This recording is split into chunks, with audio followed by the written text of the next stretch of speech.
Di ba? Dito tayo, mga kababayan. Yes, eto na. Dito tayo kay, di ba, Ma'am Yamalize? Oo. At least tayo dito hindi nagdadrama. DDS vlogger. Nako, ito na mga kababayan. Ito mga DDS vlogger. Ito natatawa ako dito eh. Oo, ito mga DDS vlogger talaga. Bakit kaya, no? Sa dinami-daming vlogger sa Pilipinas, bakit puro DDS lang ang nakukontem? Di ba? Bakit kaya sila nakukontem? Oh, so ibig sabihin pala, mga fake news para sila, no? Bakit kaya sila nakukontem? Kasi fake news. Oh, ito na, mga kababayan. Ito na, start. May ads lang ha, mga kababayan. Ang nasa likod ng paglalabas at pagpapakalat ng sa ika-4 na pagdinig ng House Triple Committee o TRICOM kaugnay ng pagkalat ng fake news at cybercrimes, isang online content creator ang nagbunyag kung sino ang nasa likod ng paglalabas at pagpapakalat ng Polvoron video. Nako. Unang lumabas ang Polvoron video bago ang State of the Nation Address ni Pangulong Ferdinand Marcos Jr. noong July 2024. Muli itong naungkat sa pagdinig ng TRICOM. Ayon kay Vicente Bencalo Cunanan, na kilala bilang Pebbles Online. Naniniwala itong si Attorney Harry Roque, dating presidential spokesperson ng Duterte administration, ang umanay nasa likod ng paglalabas at pagkakalat ng Polvoron video. Nako. Napag-usapan Ayun, maraming salamat Ma'am Miriam De Los Santos sa yung 10 Hong Kong dollar super sticker. Thank you so much. Diba?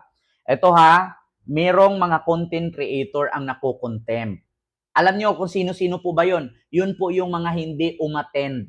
Alam nyo naman po, mamaya basahin natin, kung sino yung mga hindi umattend at hindi nyo nakikita doon. Niya ang pagpapakalat ng video sa publiko noong July 7, 2024 sa isang dinner kasama sina Attorney Roque at ibang pro-Duterte vloggers at personalities. Inamin ito ni Cunanan sa public hearing at sa pamamagitan ng isang sinumpaang salaysay. Ibig sabihin,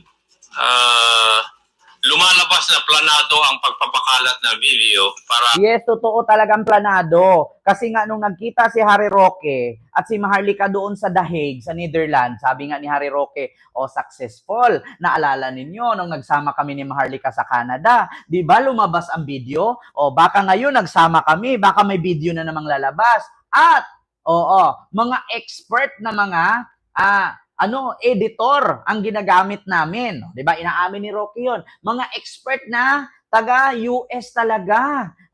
Ang nagpapalabas para hindi masabing peke. Inamin ni Rocky 'yan. Makapanira kay PBBM.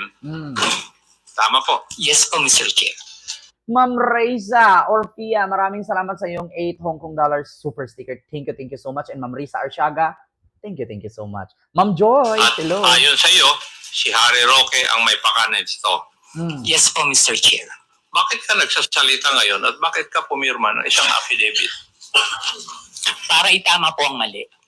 Tila ipinahihiwatig sa Polvoron video na gumagamit ng ipinagbabawal na gamot si PBBM. Subalit iginiit na ng ilang law enforcement agencies na peke ang video at nilikha umano gamit ang artificial intelligence o AI.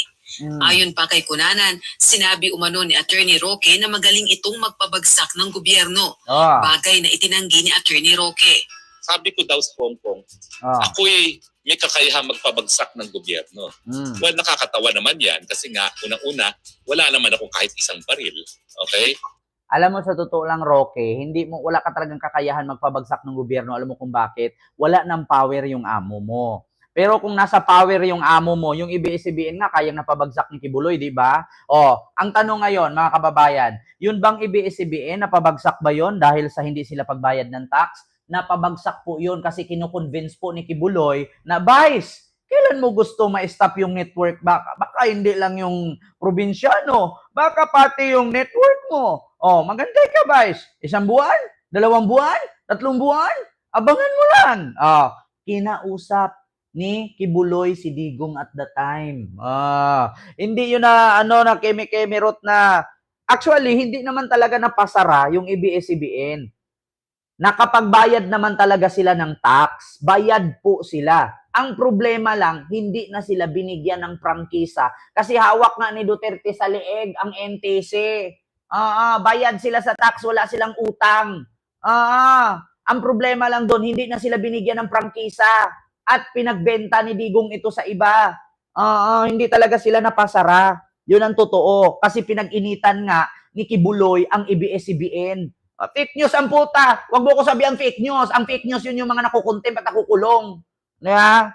Wala naman ako sinabi na kinakailangan tayo gumamit ng dahas. No? Yeah. Ang sinasabi niya ay itong video ito, kung merong video nito, ay itong magpapatubad sa gobyerno. Hindi ako magpapatubad ng gobyerno. Kung hindi, yung Marcos Jr. na pumayag na siya ay makunan habang siya ay humihit-hit. Yan ang magpapatubad ng gobyerno, hindi ako. Dagdag pa ni Roque, hindi sa kanya galing ang polvoron video kundi sa vlogger na si Maraming salamat Ma'am Tess, Tess Malbataan sa yung 10 euro. Nako, napakalaki itong super sticker. Thank you so much. Claire Contreras na kilala sa tawag na Maharlika. Samantala, pinatawan na ng contempt ng House Tricom ang ilang online content creators. Nako, ito na. Pinatawan ng contempt. Pakinggan ninyo. Na patuloy na tumatangging humarap sa pagdinig kaugnay ng pagkalat ng fake news, misinformation at disinformation. Partikular na sina Sas Rogando Ayan na. Ito po ang mga pinatawan ng contempt ng Kongreso. Ayan po yung mga mukha, 4 po sila. Una, Sas Rogando Sasot, Jeffrey Celes, Loren Badoy at Mark Anthony Lopez. Ayan po sila ha. Yan po yung mga pinatawan ng contempt. Nako po. Ibig sabihin, may warrant ito. Parang Harry Roque ang Nako, hindi ko alam kung saan mag-asylum itong 4. Hindi ko alam kung saan mag-asylum.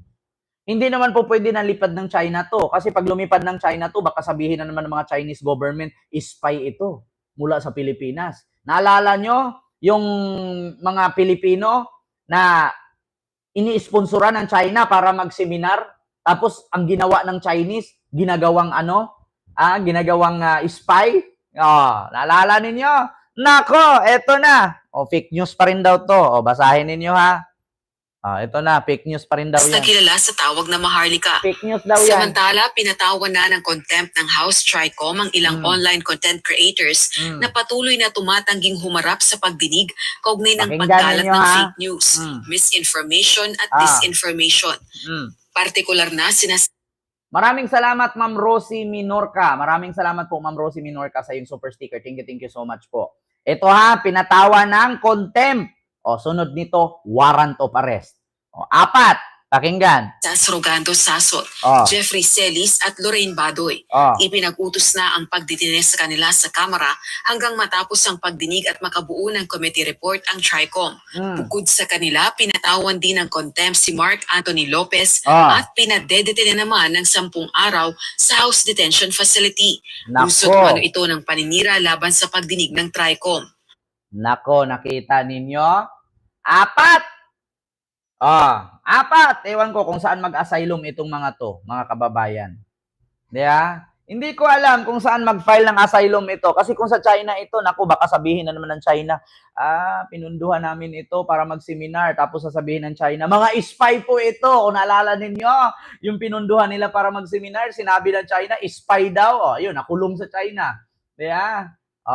Eto na. Diba? Puro daw ako fake news. Alam nyo, sa totoo lang, Gangs TV, kung fake news ako, hindi kayo nag-iiyakan. Dapat doon kayo sa mga DDS vlogger na nood, hindi sa akin. Di ba fake news ako? Bakit dito kayo naglalampungan? Bakit dito kayo nagkukumpulan kung fake news ako? Fake news pala, pero dinudumog ninyo. Bakit? Masakit ba ang magsabi ng totoo? Kaka-live lang yan kagahapon sa Congress. Tapos sasabihin ninyo, fake news ako. Ba't nandito kayo? Fake news pala, di wag yung panoorin. Ito lang ang sinasabi ko sa inyo, di ba? Ito ang sabi ninyo. Naalala nyo, nung nag-live ako bago arestuhin si Digong? Sige, paniwalaan nyo kami na fake news kami. Na walang warrant at gawa-gawa lang. Di ba? Pagka umaga, pagka alas 9, pagkatapos ng live ko, alas 10 ng gabi. Pagka umaga, alas 10 ng umaga, inaristo si Digong. Yeah? Inaresto si Digong sa NAIA. So fake news na rin ba? Di ba? Roberto Ortiga, wag kang magbisaya dyan kasi ang mga taong nagbibisaya, yan lang po yung hindi marunong magtagalog. Wag kang magbisaya, hindi maintindihan yung sinasabi mo. Pasalamat ka, nakakaintindi ako ng Bisaya. Kung hindi ako nakakaintindi ng Bisaya, putang ina mo kang abutin mo sa akin. Wag kang magbisaya dyan. Kabubuhan mo magtagalog ka. Buong Pilipinas nanood sa atin, hindi lang puro Davao. Ang pangit ng lugar nyo, amoy tae. Amoy durian. Putang ina, sinusumpang prutas yan. Patuloy natin. Rosa Licoz, UNTV News and Rescue. Diyos ang aming sandigan, serbisyo publiko, ang aming pinahahalagahan. Buti pa ang UNTV, may Diyos ang sandigan, serbisyong publiko ang pinahalagahan. Si Digong, your stupid God, bullshit. Diba? Stupid God. Diba? Ito na tayo. Speaking of